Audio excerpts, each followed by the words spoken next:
1 table spoon ధనియా powder వేసుకోవాలి.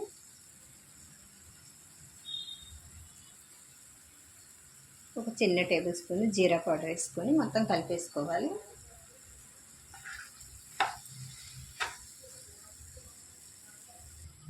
కొద్దిగా water పోసుకొని మొత్తం కలిపేసుకోవాలి.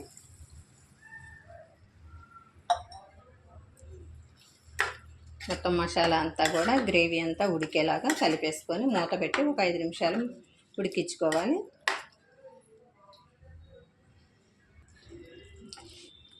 మొత్తం ఒకసారి కలిపేసుకొని కొద్దిగా పైన కొత్తిమీర వేసుకోవాలి.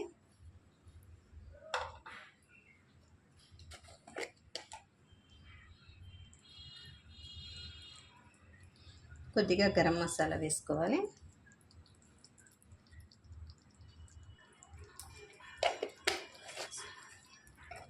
ఒకసారి కలిపేసుకొని స్టవ్ ఆఫ్ చేసేసుకోవాలి.